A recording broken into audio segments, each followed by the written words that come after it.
경상북도와 서울특별시를 합친 것보다 커다란 크기를 자랑하는 크루거 국립공원은 수많은 야생동물들이 서식하는 자연의 보고입니다. 남아프리카 공화국에서 운영하는 국립공원인 이곳은 수많은 관광객들이 사파리 관람을 위해 찾는 명소이자 생태계를 자연 그대로 보존하기 위해 애쓰는 보호구역인데요. 오래전 사냥이 금지되었고 관광의 역사도 길기 때문에 이곳의 동물들은 차량에 탑승한 사람을 보아도 도망가거나 겁먹지 않죠. 더불어 각종 동물들의 생태 역시도 잘 보존되어 있어 크루거 국립공원은 학계를 비롯한 많은 이목들이 언제나 집중되어 있습니다. 특히 사비샌드라는 구역은 빅5라고 불리는 유명 야생동물을 모조리 볼 수 있는 데다 수백 종에 달하는 어류, 조류, 파충류, 포유류가 서식해 커다란 인기를 끌고 있는데요. 한때 이 사비샌드에는 부산광역시에 맞먹는 거대한 영토를 지배했던 전설적인 사자들이 존재했죠. 한편에 대서사시나 다름없는 생애로 뭇 호사가들을 흥분케 만들었던 이들의 이름은 바로 마포호였습니다.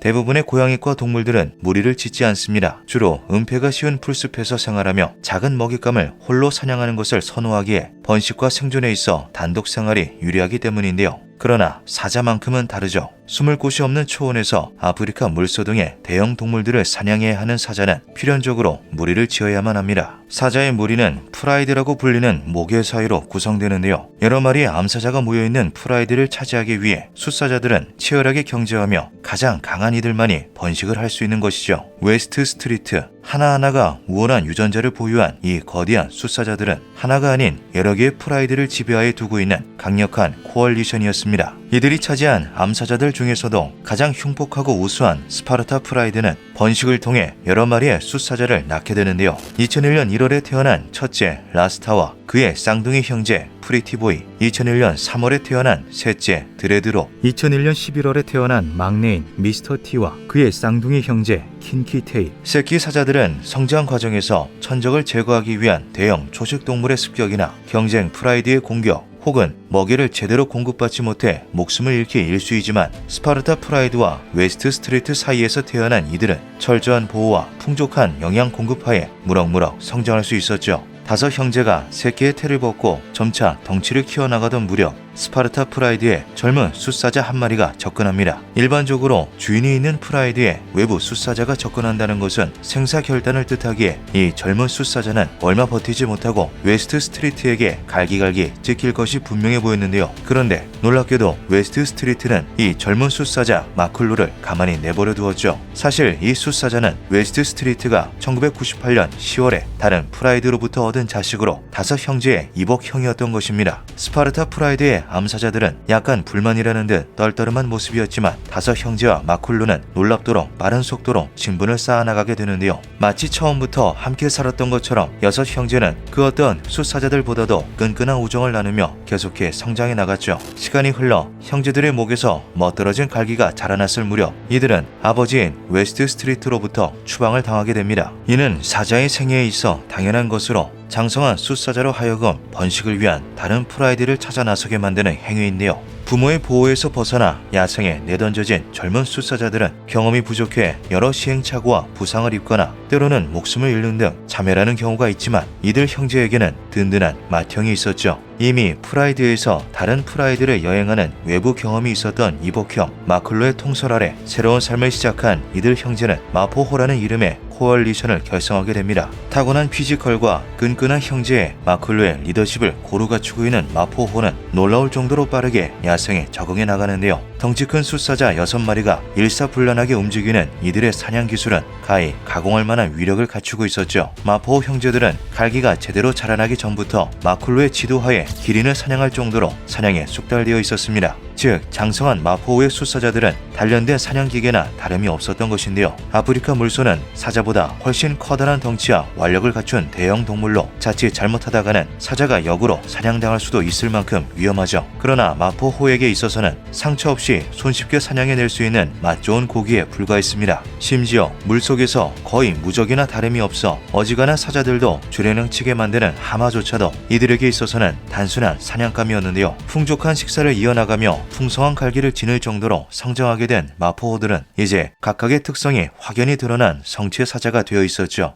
마쿨루, 일명 빅막, 거대한 덩치를 지닌 마포호의 우두머리이자 든든한 맏형, 아름다운 황금색 갈기를 지닌 프리티보이, 프리티보이의 쌍둥이 형제 라스타, 매우 풍성한 갈기를 지닌 드레드로, 심한 T자 모양의 탈모를 지닌 미스터 T, 살짝 휘어있는 꼬리가 눈에 띄는 미스터 T의 쌍둥이 형제 킨키테일, 사비샌드의 초식 동물에게 있어 공포의 존재가 된 마포 코얼리션은 성숙기를 거쳐 완연한 전성기에 접어들고 있었습니다. 그리고 거대한 본능이 이들을 휩쓸기 시작했는데요. 바로 번식이었죠. 앞서 말했듯 숫사자들은 암사자들이 모여있는 프라이드를 차지하기 위해 치열한 경쟁을 벌입니다. 이것은 일종의 거대한 영역 싸움으로서 각 나라 간의 전쟁이나 다름이 없는데요. 이는 사자의 생태와 깊은 관련이 있죠. 기본적으로 성숙한 암사자는 발정기가 찾아와 임신을 할 수 있는 상태에 돌입하게 됩니다. 단, 임신을 한 상태이거나 새끼가 있는 상황에서는 발정하지 않는데요. 숫사자들은 이를 해결하기 위해 다른 수컷의 새끼를 모조리 물어 죽이고, 이렇게 새끼를 잃게 된 암사자들은 본능에 따라 원치 않더라도 강제적인 발정기에 돌입하게 되죠. 때문에 프라이드를 지배하고 있는 숫사자들은 자신의 새끼들을 지키기 위해 철저하게 영역을 수호해야 합니다. 암사자들 역시 새끼를 지키려 필사적으로 저항하지만 숫사자의 힘 앞에는 너무나 무력하기 때문인데요. 마포호가 번식이 가능할 정도로 성장했을 시기, 사비샌드 내의 프라이드는 모두 각기 주인되는 숫사자가 존재했죠. 즉, 마포호 형제들은 전쟁을 벌여야만 했습니다. 일반적으로 숫사자들은 프라이드를 차지하기 위한 방법으로 기습 혹은 빈집털이를 선택하는 경우가 많은데요. 숫사자 몇 마리가 넓은 초원을 돌아다니며 여러 프라이드를 동시에 수호하는 것은 사실상 불가능하기 때문이죠. 그러나 마포호는 달랐습니다. 무언가 의식을 시작하듯 나란히 모여 목을 축인 형제들은 오만하다고밖에 말할 수 없는 방식으로 전쟁을 개시했는데요. 북부 코얼리션이라 불리는 4마리의 강력한 숫사자들이 지배하는 영역으로 성큼성큼 걸어 들어간 이들은 대담하게도 큰 소리로 포효하며 사방에 소변을 뿌려 자신들이 이곳에 있다는 것을 과시하기 시작했죠. 이는 아주 건방진 선전포고로 변변한 영역조차 없는 젊은 사자들이 할 만한 행위가 아니었습니다. 당연하게도 쏜살같이 달려온 북부 코얼리션은 잔뜩 화가 난 채 이 하룻강아지들을 심판하려 덤벼들었는데요. 결과는 놀라웠죠. 가장 먼저 덤벼들었던 북부 코얼리션의 숫사자가 별다른 저항도 하지 못한 채 목숨을 잃고 말았고, 본능적으로 패배를 직감한 나머지 3마리가 영토를 포기한 채 꽁무니를 빼버린 것입니다. 북부 코얼리션의 판단은 정확했는데요. 강성하기로 소문난 코얼리션조차 마포호에게는 상대가 되지 않았고, 6 형제들이 지나가는 길에는 오로지 학살만이 존재했죠. 암사자만이 남은 프라이드는 새끼를 지키기 위해 필사적으로 저항했지만 마포호는 수적 우세 따위로 막아낼 수 있는 존재가 아니었습니다. 이들 중 특히 강력했던 것은 막내인 미스터 T와 킨키 테일이었는데요. 형제들 중에서도 특히 잔혹했던 미스터 T는 마치 어떻게든 한 마리라도 더 죽이려는 듯이 도망쳐 숨은 사자들까지 모조리 찢어놓았고, 킨키 테일은 광기에 물든 쌍둥이 형제가 보이는 빈틈을 철저하게 커버하며 일만의 역전 가능성조차 뭉개놓았죠. 사비샌드의 사자들에게 있어 마포호는 일종의 재앙이었습니다. 수많은 사자들이 속수무책으로 목숨을 잃었고, 마포호의 포효를 듣자마자 아예 새끼와 암컷을 버리고 주랭랑을 치는 사자들까지 있을 정도였는데요. 1년 만에 수십 마리의 사자를 죽이고 먹어치운 마포호 코얼리션의 영토는 어느새 광활하다는 말로 설명이 안 될 정도로 거대해져 있었죠. 5개의 코얼리션과 8개의 프라이드가 존재하던 지역을 독식하며 건설된 마포호 제국. 이렇게나 넓은 지역에 영향력을 떨칠 정도의 지배력을 선보였던 숫사자들은 과거에도 현재에도 없었습니다. 전투가 거듭될 때마다 경험과 전투력이 높아진 마포호에게 맞설 숫사자들은 그 어디에도 존재하지 않았는데요. 한편 이 시기 마포호의 흉폭성은 도무지 이해할 수 없을 정도로 커져 있었죠. 특이한 것은 이들은 그 어떤 짓을 벌이든 자신들의 유대를 유지하려 했다는 것입니다. 짝짓기를 하던 중 2 형제가 암사자 1마리를 두고 다투게 되자 분란의 소지를 없애기 위해 다른 형제들이 합심해 그 암사자를 물어 죽일 정도였는데요. 이것은 어쩌면 형제간의 우애가 조금씩 깨져가고 있음을 자신들 스스로가 직감해서였을지도 모르죠. 원인은 실적과 연공서열 사이의 괴리였습니다. 미스터 T가 사실상의 행동대장 역할을 맡으며 전투의 핵심으로 활약함에도 불구하고 분배는 철저한 나이 순으로 돌아갔던 것인데요. 흉폭한 막내의 가슴 속에서 은근한 불만이 끓어오고 있음을 눈치챈 마쿨루는 결단을 내렸죠. 빅막이라 불릴 정도로 거대한 덩치를 지닌 마쿨루의 완력은 미스터 T의 흉폭함으로도 견뎌낼 수 없었습니다. 삽시간에 마쿨루는 막내의 팔을 물어 제압에 성공했고, 서열 싸움에서 완패한 미스터 T는 맏형에게 작은 불만을 토해낸 후 결과에 승복했는데요. 이 모든 광경을 당황한 채 지켜보았던 킨키 테일은 자존심이 뭉개진 쌍둥이 형제 옆에 남아 그를 위로했죠. 어느 날 제국이 건설된 이후로 도통 한 곳에 모일 일이 없었던 마포 형제들이 한자리에 모여 물을 마시게 됩니다. 마치 어릴 때로 돌아간 것과 같은 광경이었는데요. 잠시간의 침묵이 이어졌고 곧이어 약속이라도 한 듯이 마클과 다른 형제들이 자리를 털고 일어났죠. 그 모습을 본 미스터 T와 킨키테일은 알겠다는 듯이 동쪽으로 향했습니다. 그렇게 제국은 마쿨로, 라스타, 프리티보이, 드레드록의 서마포 제국과 미스터 T, 킨키테일의 동마포 제국으로 양분되는데요. 서열 싸움에서 승리했음에도 동생에게 아량을 베풀어준 맏형의 자비에 보답하기 위해서인지 혹은 끝도 없이 솟아오르는 폭력성과 광기를 발산하기 위해서인지 그것도 아니라면 여섯에서 처음으로 둘이 되어버린 그들의 마음속 공허함을 달래기 위해서인지 두 쌍둥이는 끊임없이 동쪽으로 전진해 마주치는 모든 사자들을 물어 죽여가며 영토를 확장해 나갔죠. 상대의 수가 몇이든 간에 상관없었습니다. 미스터 T와 킨키테일 둘이 함께라면 적수는 없었는데요. 그렇게 쌍둥이는 자신들이 할당받았던 작은 영토를 2년 반에 걸쳐 서마포 제국보다 거대한 제국으로 만들어 놓았죠. 이 시점에서 마포 제국의 총 영토는 700제곱킬로미터에 달하게 됩니다. 사비샌드의 구조상 모든 침입자는 동쪽에서 들어오게 되는데요. 타고난 잔혹성과 민첩함,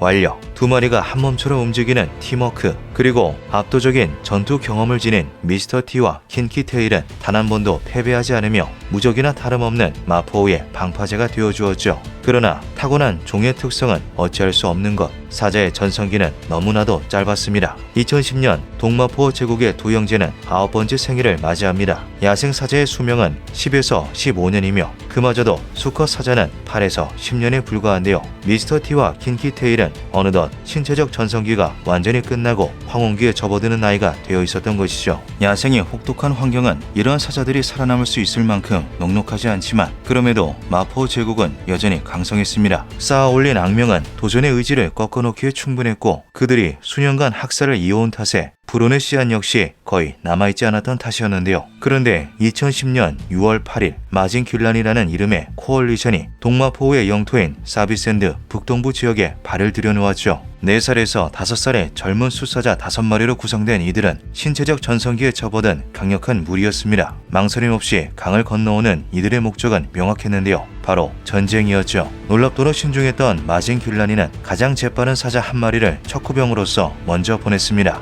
척후병은 자신이 맡은 역할이 아주 익숙하다는 듯 빠른 속도로 초원을 달려나갔는데요. 그러나 미스터 T와 킨키테일은 외부의 침공에 그 누구보다도 잔뼈가 굵은 베테랑이었죠. 순식간에 척후병을 발견해낸 동마포우의 지배자들은 능숙하게 침입자를 해체하기 시작했습니다. 마징귤란이의 사자는 필사적으로 저항했지만 승부는 불보듯 뻔했는데요. 쌍둥이 형제는 척후병의 뼈마디를 부숴놓은 후 그대로 자리를 떠났죠. 미스터 T와 킨키테일은 이때까지도 알지 못했습니다. 저 멀리서 귀를 쫑긋 세운 채 형제의 죽음과 동시에 동마포 제국의 숫사자가 2마리뿐이라는 사실을 파악한 이들이 있음을 한밤중 움직이기 시작한 마징킬라니의 숫사자 4마리는 척후병의 발자취를 따라 동마포로 진입하였는데요. 이들의 눈은 복수심으로 이글거리고 있었죠. 가능한 넓은 범위를 수호하기 위해 형제와 멀리 떨어져 있었던 동마포의 숫사자 중 마징킬라니와 마주친 것은 킨키테일이었습니다. 킨키테일은 물러나지 않고 침입자들과 맞서 싸웠지만 몇 년 전이라면 몰라도 지금의 그가 4마리를 동시에 상대하는 것은 불가능했는데요. 그럼에도 놀라울 정도로 긴 시간을 저항한 킨키테일은 이윽고 점차 힘이 빠지기 시작했죠. 마침내 킨키테일의 척추가 부러지고 맙니다. 마징킬라니는 움직일 수 없게 된 상대를 이리저리 물어뜯었고 킨키테일은 고통스러운 비명을 질렀는데요. 심상치 않음을 느끼고 저 멀리서 달려온 미스터 T가 이 광경을 목격하고 형제를 구하기 위해 곧바로 달려들었지만 마징킬라니는 아주 영리했죠. 즉시 2계조로 나뉜 마징킬라니 코얼리션은 2마리가 미스터 T에 맞서 시간을 끌었고 나머지 2마리는 계속해서 킨키테일을 물어뜯었습니다. 킨키테일의 목숨이 다하는 순간 자신 역시도 같은 운명을 맞게 된다는 것을 빠르게 파악한 미스터 T는 어쩔 수 없이 발걸음을 돌렸는데요. 그렇게 킨키테일은 9살의 나이로 숨을 거두고 말았죠. 한때 사비샌드의 동쪽을 호령했던 왕은 시체 처리반에 일용할 양식이 되었습니다. 킨키테일의 검은 갈기를 하이에나 한 마리가 물고 있는 모습을 마지막으로 그의 모든 흔적은 사라지고 말았는데요. 분신과도 같았던 형제를 잃은 미스터 T는 정처 없이 동마포 제국을 떠돌아다니다 무언가 고민하듯이 오랜 시간을 멈춰섰죠. 그 혼자만으로 넓은 제국을 지켜낼 수 없다는 것은 분명했습니다. 미스터 T는 천천히 자신의 형제들이 있는 서마포 제국으로 향했는데요. 서마포의 숫사자들은 돌아온 옛 형제를 반갑게 맞아주었죠. 그러나 언제나 그의 이성이 되어주었던 킨키테일을 잃은 미스터 T는 완전히 미쳐있는 상태였습니다. 자신을 환영해준 형제들을 배신하고 프라이드 내의 암사자들을 차지하기 위해 조카들을 모조리 물어 죽이기 시작한 것인데요. 너무나 늙어버린 마클루에게 미스터 T의 광기를 막을 수 있는 힘은 없었죠. 암사자들 역시 자신의 새끼들이 학살당하는 광경을 멍하니 지켜볼 수밖에 없었습니다. 이 일련의 행위로 인해 사탄이라는 별명을 얻게 된 미스터 T는 결국 서마포우의 새로운 우두머리로서 군림하게 되는데요. 그동안 마진 길라니 코얼리션은 과거 마포우의 영역이었던 땅들을 확실하게 정복해 나가고 있었죠. 이제 마포우 제국은 과거의 영광만을 간신히 간직한 상태였습니다. 피를 이은 새끼들은 죽어버렸고 계속해서 밀려드는 침입자들은 그들의 광활했던 영토를 빠른 속도로 잠식해 나가고 있었는데요. 한없이 평화로웠던 이들의 전성기는 이제 다시는 돌아오지 못할 것이 분명했죠. 무력한 상태로 이 모습을 두고 볼 수 없었던 라스타와 드레드록은 평생 동안 몸담았던 무리를 떠나 방황하기 시작했고 어느 순간 흔적도 없이 사라지고 말았습니다. 이들이 태어났을 때부터 지켜보아왔던 동물학자들은 실종의 원인을 밀렵군으로 추측하는데요. 사자와 같은 대형 동물이 그 어떠한 흔적도 없이 사라지는 것은 대부분 밀렵에 의한 것이기 때문이었죠. 학자들의 추측에 손을 들어주듯 두 형제의 박제가 암시장에서 목격되었다는 흉흉한 소문도 들려오곤 했습니다. 진실이 무엇이든 간에 이제 마포 코얼리션이 3마리밖에 남지 않았다는 것만은 확실한 사실이었는데요. 14살의 마쿨로, 12살의 프리티보이와 미스터 T, 3마리의 형제는 황혼기에 접어들다 못해 일반적인 사자라면 서있기도 힘들 나이가 되어 있었죠. 2012년 3월 16일 4마리의 숫사자로 구성된 셀라티스 코얼리션이 사비샌드 서쪽으로 진군합니다. 한때 마포오가 그러했듯 완벽한 전성기에 들어서 있던 강력한 사자들이었는데요. 셀라티스의 목표는 노쇠한 마포오에게 마지막으로 남겨져 있던 작은 프라이드였죠. 승부는 명확함에도 불구하고 미스터 T는 최후의 힘을 짜내어 침입자들에게 맞섰습니다. 과거의 명성이 헛되지 않았다는 듯 미스터 T는 12살이라는 나이가 믿기지 않을 정도의 힘을 남겨두고 있었는데요. 현명하게도 셀라티스 코얼리션은 미스터 T의 척추를 파괴해 하반신을 마비시킨 후 방치한다는 전술을 택했죠. 그렇게 미스터 T는 12년의 생애에 쓸쓸히 끝을 고했습니다. 사비샌드 역사상 전무후무한 영토를 자랑했던 마포 제국은 이제 모든 프라이드를 상실한 상태였는데요.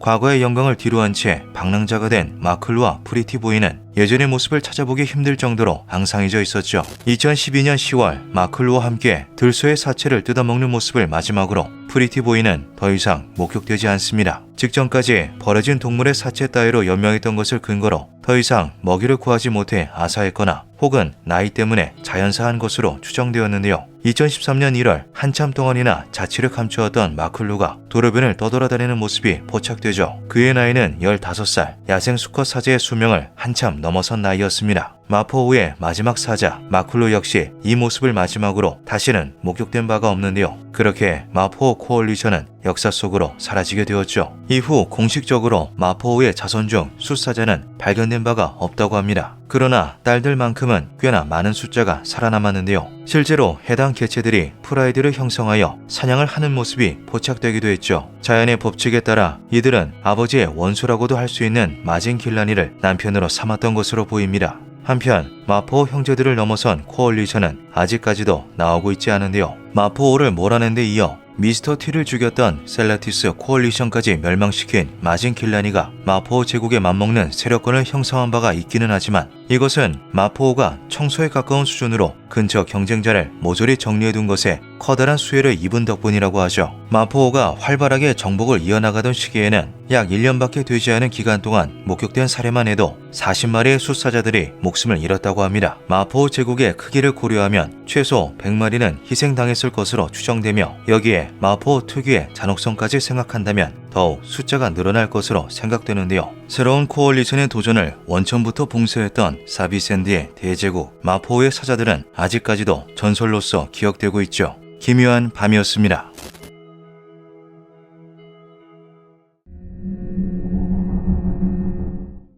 중세시대 유럽 전역은 검은 공포로 물들어 있었습니다. 제1차 대유행을 시작으로 후속 유행까지 더하며 당시 유럽 인구의 절반에 해당하는 5천만 명 이상이 흑사병으로 사망하였기 때문인데요.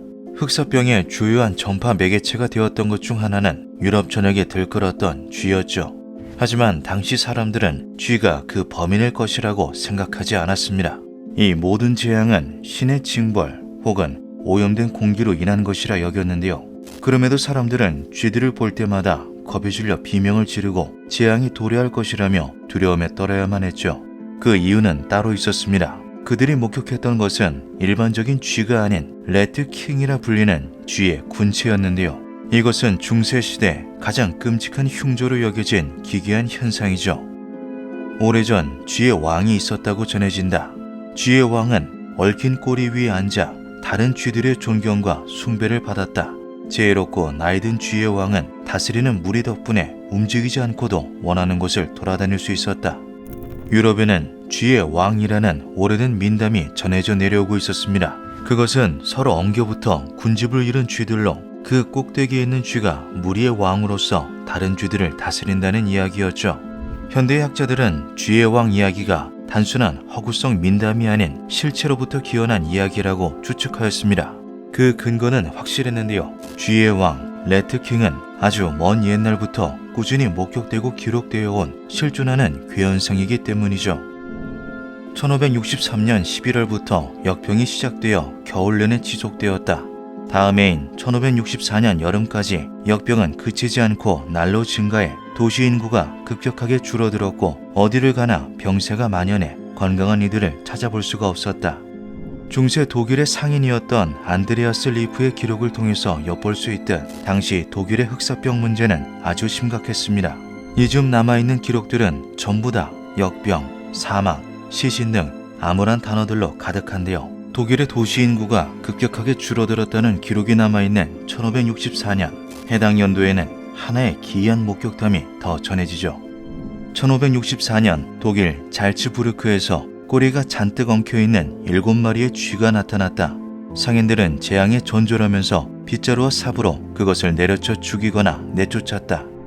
이는 레트킹에 대한 최초의 기록으로 당시의 장면은 목판화로도 묘사되어 있는데요. 꼬리가 단단히 엉킨 7마리의 쥐와 그것을 보고 놀라는 상인의 모습을 볼 수 있죠. 레트킹은 해당 목격을 시작으로 유럽의 흑사병 유행 시기 곳곳에서 모습을 보이기 시작했습니다. 그것은 마치 전염병이 돌게 될 마을을 예고하듯 불쑥 나타나고는 했는데요. 때문에 이를 목격한 사람들은 곧 이곳 마을에도 재앙이 퍼질 거라며 공포에 떨었죠. 마녀의 저주, 재앙의 존조, 악마의 장난, 괴물의 새끼 등 갖가지 별칭으로 불리게 된 레트킹은 흔하게 목격되는 사례가 아니었음에도 그 입소문을 타고 마을과 지역을 넘어 유럽의 여러 나라에서 공통된 흉조로 자리잡게 됩니다. 그렇게 악명을 얻게 된 레트킹은 한 번 보면 잊히기 힘든 충격적인 외형 덕에 목격이 될 때면 기록 또한 함께 남고는 했는데요. 그중 유명한 것은 1683년 프랑스 스트라스부르에서 목격된 사례이죠. 비르첸이라는 남성은 집의 지하실을 청소하던 중 꼬리가 서로 묶이고 붙어있는 쥐들을 발견합니다. 이것이 이야기로만 숱하게 전해 들었던 레트킹이라는 것을 깨달은 비르첸은 그것을 직접 시청에 전달하였는데요. 이후 사파가였던 비렐름 슈무크가 그것을 그려 당시 프랑스 잡지였던 메르큐르 갈랑에 싣게 되죠. 해당 그림은 1564년에 목판화 이후 세세한 부분까지 사실적으로 묘사된 레트킹의 두 번째 그림으로 지금까지도 전해지고 있습니다. 이후로도 레트킹은 나라와 장소를 불문하고 꾸준하게 목격되었는데요. 그중 주요한 목격담들을 몇 가지 추리면 이와 같죠. 1722년 독일 디스카우 마을 주민들이 완두콩통을 뒤적거리는 12마리의 엉켜있는 쥐들을 발견하고 끓는 물을 쏟아부어 죽이다. 쥐들은 드레스덴 왕립 자연사 박물관으로 옮겨져 한동안 전시되었으나 화재로 소실되다. 1748년 동물학자 요한 괴체가 그로스 바울하우젠이라는 마을에서 쥐 18마리로 이루어진 쥐들의 덩어리를 발견하고 학계에 보고하다. 1772년 술 취한 행인들에 의해 죽임을 당한 쥐의 왕이 J.J. 벨러먼에 져서 지휘왕의 의심스러운 존재에 관하여의 사파로 등장하다. 1828년 독일 튀링겐 출신의 밀러 슈타인부르기 굴뚝 청소를 하던 중 32마리의 쥐들이 묶여있는 것을 발견하다. 1828년 목격된 최대 규모의 레트킹은 독일 알텐부르크에 위치한 마우리티아눔 박물관에 지금도 소장되어 있는데요. 박물관은 그것을 쥐왕 희귀한 자연현상이라 소개하고 있죠. 레트킹은 수백 년 동안 그 미스터리가 풀리지 않은 채 불길한 것이라고만 인식되어 왔습니다. 그 비밀을 파헤치기 위해 조사와 연구를 거듭한 학자들도 명쾌한 답을 내리지 못했는데요. 1973년 이에 관심이 생긴 네덜란드의 생물학자 마르텐 하트는 16세기부터 기록된 모든 레트킹 사례들을 총정리해 보기로 하죠. 그는 단순한 괴담이나 의심스러운 이야기는 배제하고 3자 혹은 다수에 의해서 동시 혹은 교차 목격된 사례만 골라서 추려보기로 합니다. 조사 결과 약 5세기 동안 최소 30건, 최대 58건의 신뢰할 수 있는 레트킹 출현이 있었다는 결론이 나오는데요. 하트는 이후 자신이 연구한 내용을 토대로 쥐라는 저서를 발표하죠. 레트킹은 아주 독특하고 불가사의한 생물학적 현상이다. 중세 유럽인들은 이것을 오래된 전설과 엮어 저주나 불길한 징조, 자연의 경고로 받아들이곤 했다. 그 암울한 메시지는 또 다른 이야기가 되어 전해지면서 공포를 낳았고 수백 년이 지난 현재까지 다 전해지고 있다. 하트의 심층적인 레트킹 연구는 곧장 학계의 큰 화제거리가 되었습니다. 학자들은 이것이 대체 어떻게 자연적으로 발생한 것인지 검토해보기 위해서 다양한 가설을 내세웠는데요. 그중 가장 유력한 가설은 겨울잠이었죠. 동면을 위하여 한데 모여있던 쥐들이 피나 배설물, 각종 체액들로 인해 꼬리가 끈끈하게 맞붙게 되었고 서로 탈출하려는 과정에서 더욱 엉키게 되어 결국 쥐의 왕이 되었다는 추측이었습니다. 하지만 단순히 엉켰다고 보기 어려울 정도로 단단히 매듭지어진 꼬리, 마치 한 몸이 된 듯한 움직임, 겨울잠 시기가 아님에도 레트킹이 목격된 사례 등은 끝내 해석되지 못하였는데요. 겨울잠을 자던 수십 마리의 쥐들이 뒤척거리다가 서로 완전히 꼬여버렸다는 추측 또한 애초에 납득이 어려웠죠. 이에 이 모든 것이 조작이라는 의견이 등장하게 됩니다. 누군가 특정한 목적을 가지고서 쥐들의 꼬리를 인위적으로 묶었다는 것인데요. 레트킹이 최초 보고 및 기록된 시기가 흑사병이 만연하던 시기라는 것을 근거로 누군가 레트킹을 손수 제작하여 그것이 흉조의 역할을 하게끔 유포했다는 것이죠. 또한 중세시대 레트킹은 교황을 모독하는 말로도 쓰이곤 했습니다. 젊고 건강한 쥐들을 짓밟고 군림하는 늙은 쥐의 왕 전설은 부패한 왕을 풍자하는 것이라 해석되기도 했는데요. 이에 일부 사람들이 레트킹의 모습을 교황이 빗댄 것이죠. 때문에 교황에 반하는 사람 혹은 집단이 그 실체적 상징인 레트킹을 만들어 정치적인 의도로 작용하게끔 주요 도시나 마을에 뿌렸다는 가설이었습니다. 레트킹의 전설과 악명을 익히들 알고 있던 시민들이 이를 보고서 자연스레 부패한 왕을 떠올릴 수 있기 때문인데요. 하지만 가설은 곧장 수많은 반박에 부딪혔죠. 우선 레트킹은 교황의 권위하는 거리가 먼 나라들에서도 숱하게 목격되었습니다. 또한 사례들은 의도성이 전혀 느껴지지 않는 기록들이 대부분이었는데요. 방치된 창고, 마룻바닥 및 하수구 속 등 시민들에게 목격되기 힘든 곳에서 주로 나왔기 때문이죠. 이것을 만든 제작자가 따로 있고 보다 많은 사람들이 보기를 원했다면 택하지 않을 법한 외진 장소들이었습니다. 그리고 쥐들은 거의 대부분이 살아있는 상태로 목격되었는데요. 살아있는 쥐들 수십 마리의 고리를 동시에 묶고 그것을 풀리지 않게끔 단단히 매듭까지 짓는다는 것은 현실적으로 매우 어려운 일이죠. 이 같은 가능성에 의문을 품은 동물학자 헤르만 란두아는 이를 직접 실험해 보기도 했습니다. 하지만 그는 단 2마리의 꼬리를 묶는데도 실패하며 마취를 하지 않고서는 불가능하다라고 결론 내렸는데요. 란두아는 죽은 쥐들의 꼬리를 묶어보기도 하였으나 완성된 모습은 사파 등으로 전해지는 레트킹의 모습과는 너무도 달랐다고 하죠. 2000년대 초 에스토니아 타르투 대학교의 안드레이 밀루틴 박사는 자국에서도 발생한 사례가 있는 레트킹 현상의 미스터리를 풀고자 체계적인 연구를 진행해 보기로 합니다. 그렇게 오랜 준비 과정과 실험 끝에 2007년 밀루틴 박사는 에스토니아의 쥐왕들이라는 논문을 발표하는데요. 약 8년간 수백 마리의 집쥐를 사육하며 이제껏 제시된 다양한 발생 조건들을 모두 테스트해 보았다. 하지만 그 어떠한 상황에서도 꼬리의 얽힘은 결코 관찰되지 않았다. 레트킹이라 불리는 이 희귀한 현상의 원인은 여전히 불확실하다. 직접 수백 마리의 쥐들을 8년 동안 사육하며 야심차게 연구를 진행했던 밀루틴 박사였지만 그 역시 결론을 내리지 못하고 백기를 들었죠. 중세부터 지금까지 수많은 지식인들이 레트킹에 대한 미스터리를 풀기 위해 노력하였지만 그 비밀은 여전히 밝혀지지 않고 있습니다. 최대 58건의 공식적이고 신뢰성 있는 기록이 존재하고 마우리티아노 박물관 외 여러 개의 표본들도 남아있으나 그 무엇으로도 해당 현상을 명확하게 규명할 수 없었는데요. 엑스레이로도 촬영해 보았지만 꼬리가 서로 얼마나 복잡하게 얽혀 있는지 더 자세히 알게 되었을 뿐 그 메커니즘을 알아내는 데는 실패하였죠. 레트킹은 현대에 들어서도 간간히 목격되고 있으며 2017년 미국에서는 다람쥐 왕이 촬영되어 논란이 일기도 했습니다. 학자들은 설치류에게서만 이 같은 현상이 관찰되는 모종의 이유가 있을 것이라 추측하였는데요. 하지만 그것이 자연적으로 발생할 가능성은 여전히 영에 수렴한다고 말하였죠. 한편 레트킹은 호두깎이 인형 속 7개의 머리가 달린 쥐마왕의 모티브가 되거나 종말 이후의 세상을 그린 게임 라스트 오브 어스 2에 같은 이름의 몬스터로 등장하는 등 그 공포의 명맥을 이어오고 있습니다. 과연 레트킹이라 불리는 괴현상의 정체는 무엇일까요? 우연에 우연히 겹쳐져 만들어진 쥐들의 비극일 뿐일까요? 아니면 과학적으로는 설명할 수 없는 초자연적 힘이 깃든 흉조의 덩어리일까요? 그 진실은 아직 미스터리로 남아있습니다.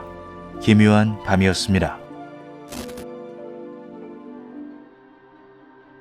과거 인류는 생존을 위해 지구상의 여러 종족들과 치열하게 경쟁했습니다. 강력한 포식자들과 달리 날카로운 발톱도 두꺼운 피부도 없었지만 생존 경쟁에서 인류는 다른 종들을 이길 수 있는 특출난 장점이 몇 가지 있었는데요. 수십 킬로미터를 끊임없이 이동할 수 있어 끈질긴 사냥이 가능하다는 점과 어깨 구조가 정교하게 발달한 덕분에 다른 종들에 비해 뛰어난 투척 능력을 지녔다는 점이었죠. 또한 다른 종들에 비해 지능이 월등히 높아 짐승들이 생각할 수 없는 창의적인 방법으로 사냥을 하는 것은 물론 복잡한 전술도 사용할 수 있었습니다. 그렇게 지구의 지배종으로 군림하기 시작한 인류는 기술과 문명이 발전함에 따라 대량 살상 무기를 개발하게 되고 동물들과는 비교할 수도 없는 막강한 힘을 손에 넣게 되는데요. 인류 스스로 더 이상 자신들을 위협하는 종이 없다고 느끼자 메슬로의 욕구 단계 이론에서 말하는 안전 욕구 단계를 충족하며 인류는 욕구 최상위 단계인 자아 실현 단계로 나아가게 되죠.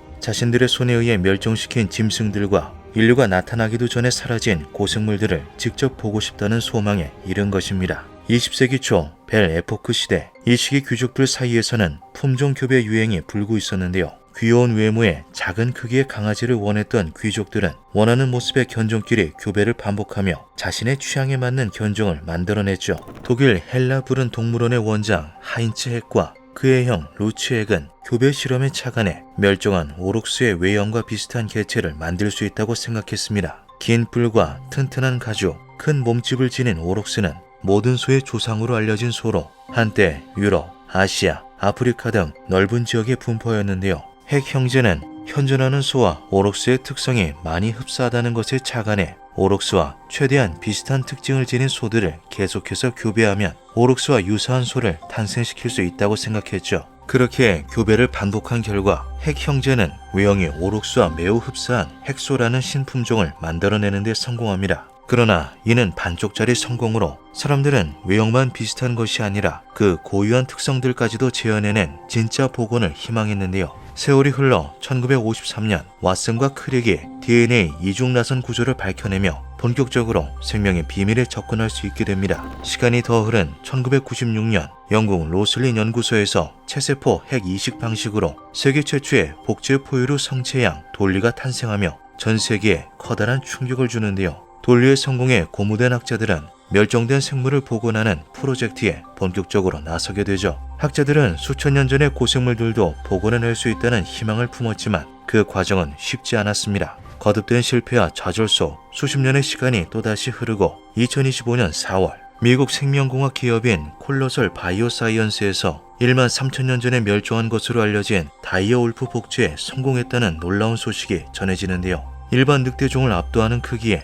길고 날카로운 송곳니를 지닌 플라이스토세 시기의 고대 포식자가 아득한 시간을 뛰어넘어 현실의 모습을 드러낸 것이죠. 오하이오주 셰리든 동굴에서 1만 3천년 전에 살았던 다이어 울프의 이빨을 확보하고 아이다호 선사 유적지에서 7만 2천년 전에 귀뼈를 수집해 분석한 콜로설 연구진은 여러 데이터를 통해 다이어 울프의 털색, 이빨과 턱의 모양, 울부짖음 패턴 등을 파악해냅니다. 이후 이전의 체세포 핵이식 기술이 아닌 유전자 가위 기술을 사용해 특정 개체를 고생물과 가깝게 편집하는 방식을 이용했는데요. 이들은 다이어 울프와 99.5%의 유전자 동일성을 가진 것으로 알려진 회색 늑대 혈액세포를 분리한 뒤 세포 핵에 있는 14개의 핵심 유전자를 다이어 울프의 유전자와 일치하도록 DNA를 편집했죠. 실험을 통해 다이어 울프 특성을 지닌 45개의 유전자 변형 난자를 만들어내는데 성공한 연구진은 2024년 10월 대리모를 통해 수컷 다이어 울프 로물루스와 레무스를 2025년 1월에는 암컷인 칼리시를 탄생시킵니다. 검사 결과 모두 건강 상태가 양호한 것은 물론이고 생식에도 아무 문제가 없었는데요. 연구진들은 스트레스 없이 최상의 조건에서 다이어 울프를 키우기 위해 비공개 장소로 알려진 2000에이커 상당의 넓은 초원에서 이들을 키우기로 하죠. 생후 2주부터 새끼들은 회색 늑대들과 다르게 독특한 울부짖음 패턴을 보였으며 큰 몸집을 자랑하는 것은 물론 근육량 수준도 뛰어난 것으로 확인됩니다. 자신들의 방식에 확신이 생긴 콜로설은 언론을 통해 이를 발표하고 계속해서 멸종된 종들을 복원하겠다고 밝혔는데요. 이들은 추후 프로젝트로 털 매머드를 언급하며 다이어 울프와 같은 방식으로 털 매머드를 충분히 부활시킬 수 있다고 전망하였죠. 아시아 코끼리가 털 매머드와 유전적 일치율이 99.6%이니 크리스퍼 유전자 편집 기술을 사용해 아시아 코끼리 유전자를 변형하면 털 매머드의 특징을 지닌 개체를 만들 수 있다고 본 것입니다. 실제로 2025년 3월 콜로설은 털 매머드에서 볼 법한 긴 털이 달린 쥐를 만들었는데요. 콜로설은 다른 특성 역시 유전자 편집 기술로 충분히 구현 가능하다고 말하며 2028년 말까지 매머드 복원이 가능하다고 말하였죠. 한편 실질적인 복원이 가시화되면서 사람들은 현실적인 문제를 고민하기 시작했습니다. 만약 이 같은 고생물들이 방사된다면 그것이 자연에 어떠한 나비 효과를 가져다 줄 것인지에 대한 우려였는데요. 개체 수가 점점 늘어날 것으로 전망되는 보건생물과의 공존을 학계와 대중 모두 진지하게 고려하기 시작한 것이죠. 이에 대해 콜로설은 현재 자라고 있는 다이어 울프와 이후 복원될 털 매머드가 살 것으로 플라이스토세 공원을 언급합니다. 콜로설은 성장한 다이어 울프가 이곳에 정착할 수 있게끔 준비하겠다고 밝혔으며 후에 복원할 털 매머드 역시 여기에 머물 계획이라 이야기했는데요. 공원 관리자인 세르게이 역시 플라이스토세 공원은 이들 동물을 언제든지 받을 준비가 되어 있다고 말하였죠. 시베리아 북쪽 체르스키 마을에서 약 5km 떨어진 곳에 조성된 플라이스토세 공원은 러시아 과학자 세르게이 지모프가 만든 자연 보호구역입니다. 넓은 초원과 습지, 숲으로 구성된 이곳의 크기는 약 144제곱킬로미터이며 현재 공원에는 술록, 엘크,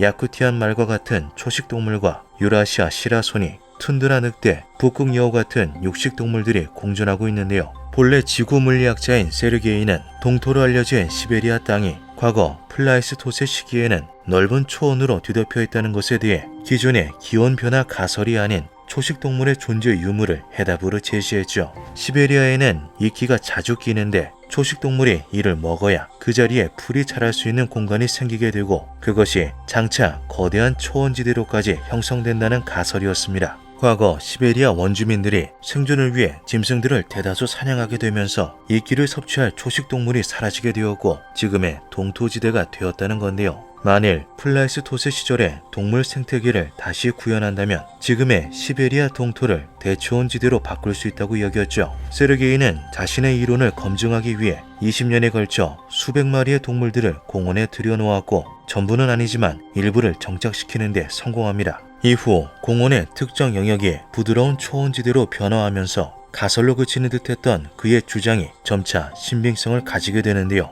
세르게이와 플라이스토세 공원에게 있어 콜로설이 복원한 다이어 울프와 복원할 예정인 매머드는 가설을 입증해줄 마지막 퍼즐 조각이라 할 수 있었죠. 콜로설과 플라이스토세 공원의 미래 계획이 공개된 후 몇몇 이들은 고생물을 자연에 방출하는 것에 우려를 표하기도 했습니다. 자칫 잘못하면 플라이스토세 공원뿐만 아니라 주변 생태계의 질서가 틀어질 수 있다는 것인데요. 인류에게 있어 플라이스토세 공원은 쥐라기 공원과 같은 이상적인 공간이 아닌 예상치 못한 대재앙의 진원지가 될 수 있다는 것이었죠. 갖은 우려 속에서도 고생물 복원의 꿈은 계속하여 전진하고 있습니다. 언젠가는 영화 속에서나 보았던 공룡들도 실제로 만나볼 수 있을까요? 기묘한 밤이었습니다. 1928년 미국 네바다주 북서쪽에 벌어진 옛 광산도시 베를린에서 거대한 어룡 화석이 발굴됩니다. 이 놀라운 고고학적 발견은 수많은 학자들에게 유령 도시로 떠날 채비를 하게 만들었는데요. 그러나 이듬해 대공황이 시작되었죠.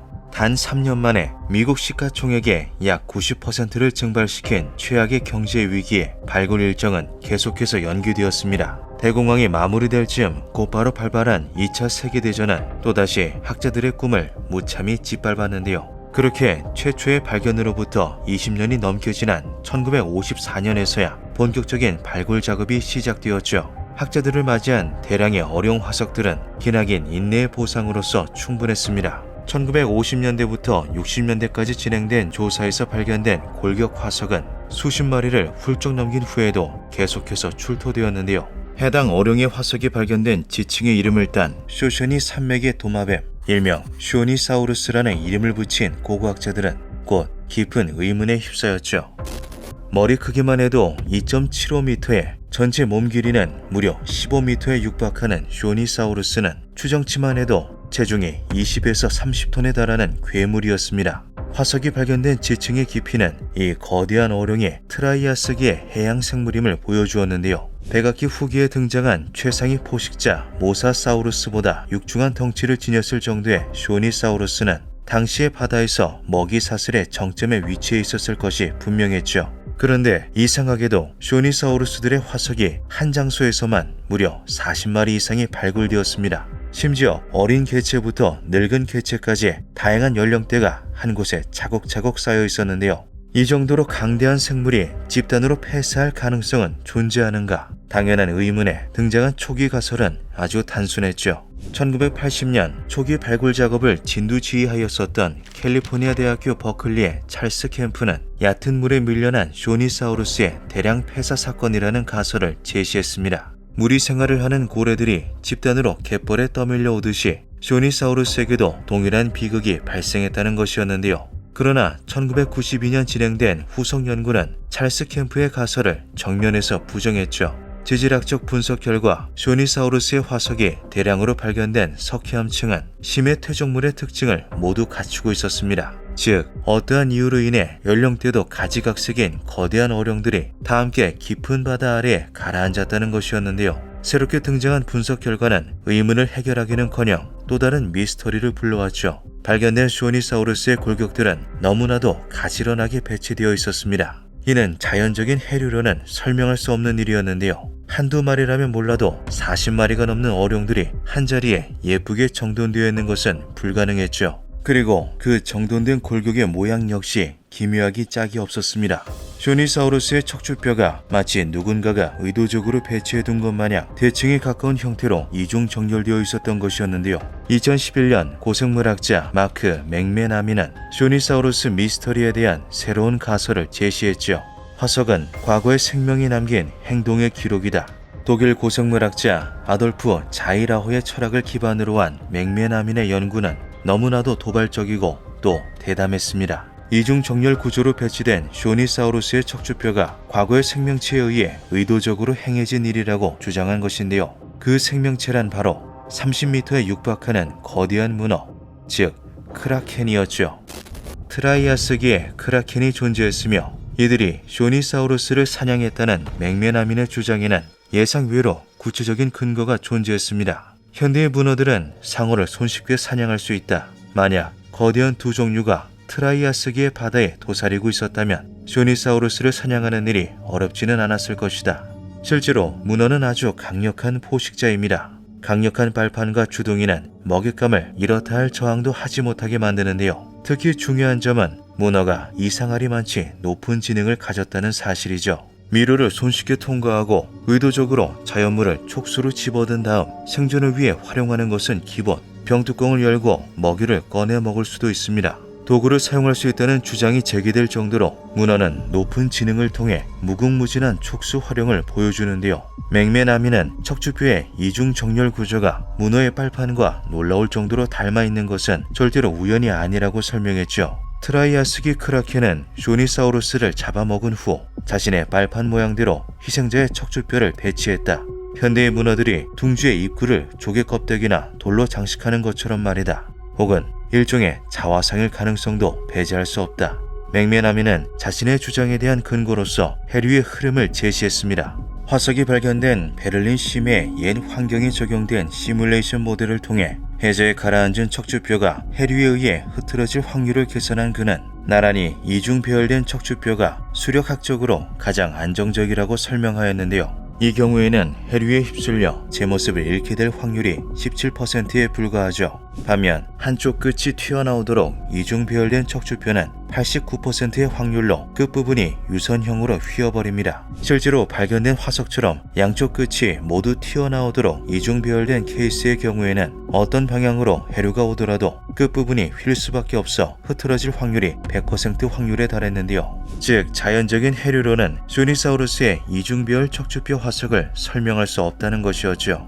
학계 다수는 해당 주장에 대해 회의적인 태도를 보였습니다. 현재 알려진 트라이아스기 두 종류들은 모두 1m 미만의 크기이며 거대 두 종류가 나타나는 것은 기껏해야 백악기부터라는 건데요. 그나마도 쇼니사우루스와 같은 육중한 덩치의 어룡을 사냥하기에는 부족한 점이 많았죠. 그러나 맹매나미는 고대 두 종류 연구에 치명적인 제약이 존재함을 근거로 들며 트라이아스기 크라켄 가설을 계속해서 주장했습니다. 그 제약이란 대부분의 몸이 부드러운 조직으로 되어 있는 연체동물의 특성상 화석이 남기 힘들어 사실상의 연구가 불가능하다는 사실이었죠. 즉 실제로 크라켄이 존재하였더라도 화석이 없을 수 있다는 것이었습니다.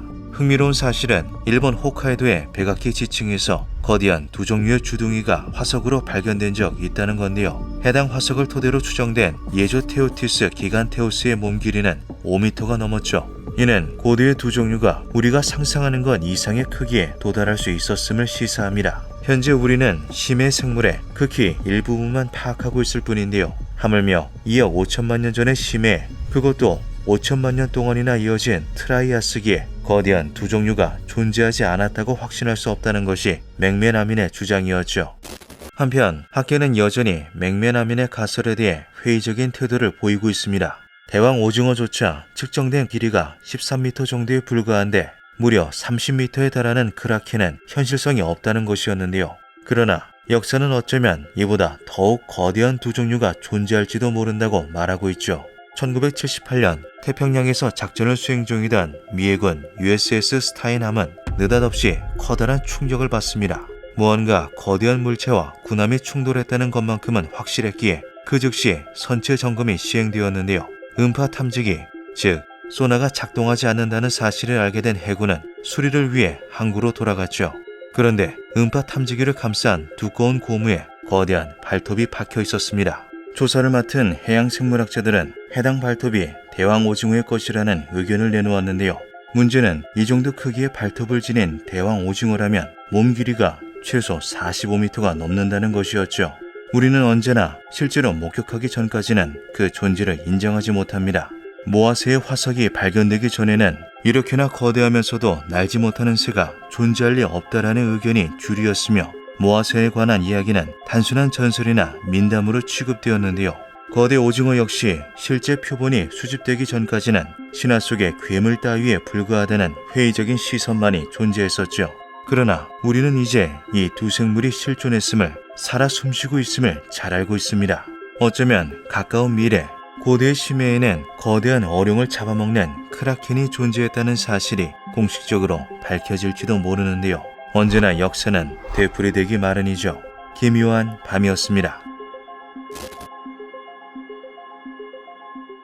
1935년 대공황으로 인해 침체된 사회 분위기를 반전시키려 엑스포 개최를 타진한 미국은 뉴욕에 1939 엑스포를 유치하는 데 성공, 자국민들의 자긍심을 고취시킨과 동시에 세계 각국에 아직 미국이 건재함을 알리기 위한 아주 철저한 준비를 시작합니다. 대규모의 인력과 자금을 아낌없이 투입해 건물을 짓고 곳곳에 다양한 즐길거리를 빼곡하게 채워 넣었는데요. 첨단 과학기술을 도입한 어트랙션과 그것들이 얼마나 대단한지를 설명하는 홍보 잡지 역시 빼놓을 수 없었죠. 그중 가장 주목할 만한 것은 우주선을 타고 태양계 여행을 떠나는 것을 컨셉으로 잡은 플래시 고든의 여행이었습니다. 로켓을 타고 금성으로 향한 관람객들은 전문 애니메트로닉스 회사가 심혈을 기울여 제작한 실감나는 공룡들과 조화하실 수 있습니다. 실제로는 예산과 시간적 문제로 인해 플라네타리움 방식으로 설계가 변경되었다는 것을 제쳐두더라도 현대인의 시선으로 볼 때는 금성에 공룡이 등장한다는 것이 황당하게 느껴지기만 하는데요. 하지만 당대 사람들에게 있어서 이는 아주 당연한 일이었죠. 그 이유는 바로 불과 수십 년 전까지만 하더라도 금성에 공룡이 산다는 것은 보편적인 상식이었기 때문입니다.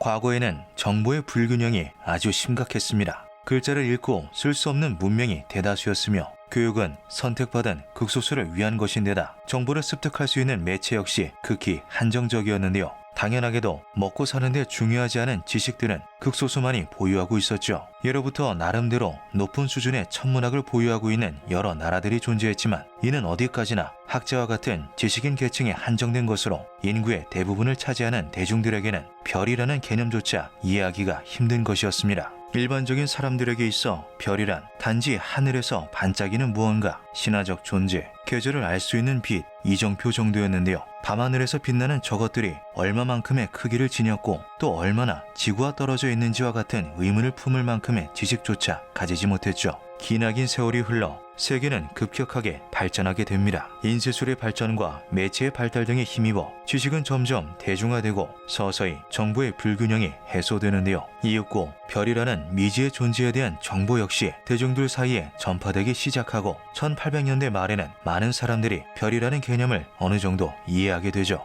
별은 태어나고 나이를 먹고 언젠가 죽게 된다. 한편 사람들이 습득한 지식은 별뿐만이 아니었습니다. 먼 과거에는 공룡이 존재했고 원시인이 생겨났고 기나긴 세월 속에서 수많은 나라의 쇠락이 반복된 끝에 지금의 모습이 되었다와 같은 지구의 역사도 배우게 된 것인데요. 이 두 개념을 모두 이해한 대중들이 내린 결론은 아주 단순하고 명쾌했죠. 하나, 태양에 가까운 순서로 행성을 나열하면 금성, 지구, 화성 순이다. 둘, 금성은 지구보다 젊은 행성이며 화성은 지구보다 나이든 행성일 것이다. 셋, 즉 금성은 지구의 과거 모습을 그대로 간직하고 있을 것이다. 이 일련의 추론 과정을 통해 금성에는 공룡이 산다라는 소문이 서서히 퍼져나가게 됩니다. 세간의 인식은 당대의 문학작품에도 충실히 반영되었는데요. 1895년 출판된 구스타부스 포프의 SF 소설 금성으로의 여행은 금성에 서식하는 다양한 공룡들을 생생하게 묘사해냈죠. 놀랍게도 얼마 지나지 않아 금성 공룡은 진지한 이론으로서 과학계에서 논의되기에 이릅니다. 소련의 탐사선이 가져온 결과를 바탕으로 흑체 복사 온도를 계산한 결과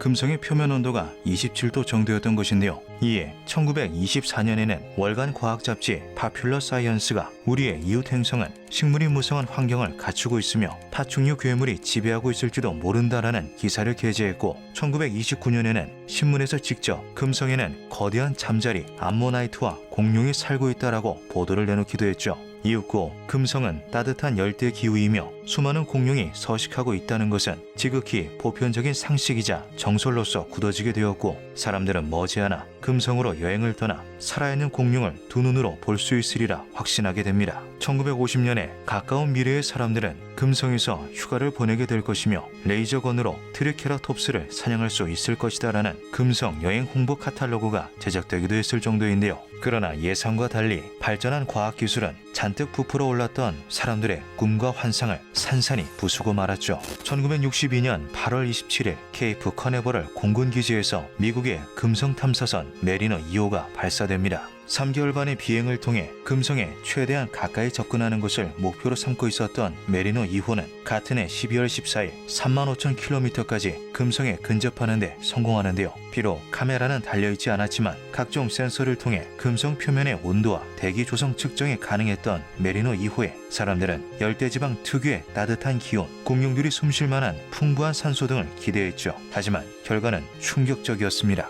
금성의 기온이 화씨 300도에 달한다는 메리노 2호의 측정 결과는 그곳에 생명체가 없음을 시사합니다. 사람들의 상상 이상으로 금성이 너무나도 뜨거웠던 건데요. 메리노 2호가 발사되기 2년 전 칼 세이건이 마이크로파 관측을 통해 예측한 것과 놀랍도록 흡사한 측정치였죠. 뉴욕에서 도쿄까지의 거리보다 3배가 넘는 먼 거리를 정확히 측정한다는 게 어떻게 가능하단 말인가? 분명 오류가 있었던 것이다. 그럼에도 사람들은 애써 눈앞의 결과를 부정했습니다. 그도 그럴 것이 금성에 공룡이 살고 있다는 것은 너무나 매력적인 상상이었는데요. Участок аэродинамического торможения. После прохождения пика перегрузок и уменьшения скорости движения от второй космической до 300 метров в секунду по командам системы автоматики произошло введение тормозного парашюта. В 7 часов 39 минут после раскрытия основного парашюта через специальную антенну началась передача научной информации из атмосферы Венеры.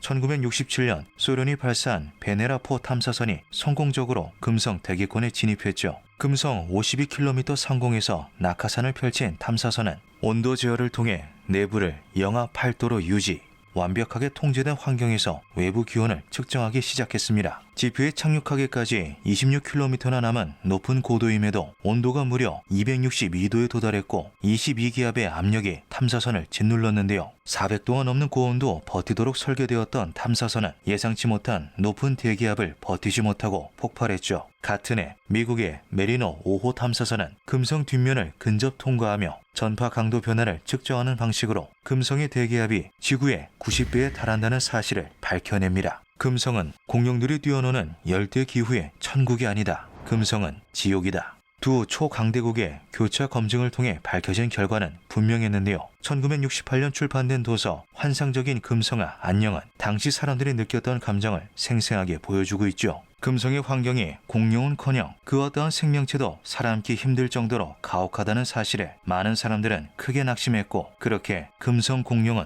역사의 뒤안길로 사라지게 됩니다. 그로부터 반세기 후인 2019년 9월 아주 먼 과거에는 사람들의 상상이 현실로 구현되어 있을지도 모른다는 흥미로운 연구 결과가 발표되는데요. 나사가 금성 탐사를 통해 확보했던 물의 흔적을 토대로 컴퓨터 모의 실험 모델 5개를 제작해 금성에 바다가 형성될 수 있었는지를 분석한 결과는 아주 놀라웠죠. 모든 모델에서 금성이 약 30억 년간 20에서 50도의 안정된 기온을 유지했었다는 결론이 도출된 것입니다. 금성은 한때 아주 따뜻한 바다가 넘실대는 온화한 환경이었던 건데요. 안타깝게도 약 7억 5천만 년 전 급격한 화산 활동으로 인해 80% 이상의 암석들이 내부에 가스를 방출하며 극심한 온실 효과가 발생, 지금의 지옥 같은 기후로 전락했던 것이죠. 이는 약 2억 5천 1백만 년 전 해양 생물종의 96%와 육상 척추동물의 80%를 멸종시킨 지구 역사상 최대의 사건, 페름기 대멸종의 원인이었던 초화산 폭발, 시베리안 트랩과 놀랍도록 흡사합니다. 당시 시베리아의 암석에서 방출된 수십억 톤의 이산화탄소와 메탄가스는 강가 호수가 모조리 말라붙을 정도의 끔찍한 온실 효과를 불러왔을 것이라 추정되는데요. 다행히도 지구는 서서히 기후가 다시 회복되며 새로운 생태계가 탄생하였지만 금성에서는 화산 폭발의 규모가 너무나 컸던 탓에 돌이킬 수 없는 결과가 발생하였던 것이죠. 만약 이러한 대격변이 발생하지 않았다면 지금까지도 금성은 온화한 환경을 유지했을 가능성이 있었다고 합니다. 금성이 지구보다 약간 낮은 중력을 지니고 있다는 점을 감안하면 풍부한 바다와 온화한 기후를 가진 금성에 공룡과 비슷한 거대 파충류들이 서식하는 것도 불가능한 이야기만은 아닌데요. 어쩌면 아득한 과거에 발생한 대규모 화산 폭발이라는 불운이 전 세계인의 꿈을 산산이 부숴놓았던 것일 수도 있죠. 여기서 한 가지 재미있는 상상을 해볼 수 있습니다. 평행 우주가 실존한다면 몇몇 우주에서는 금성에 착륙한 탐사선의 카메라에 거대한 파충류가 담겼을 것인데요. 그리고 잔뜩 흥분한 사람들은 정말 공룡이 있었다라며 탄성을 내뱉었겠죠. 기묘한 밤이었습니다.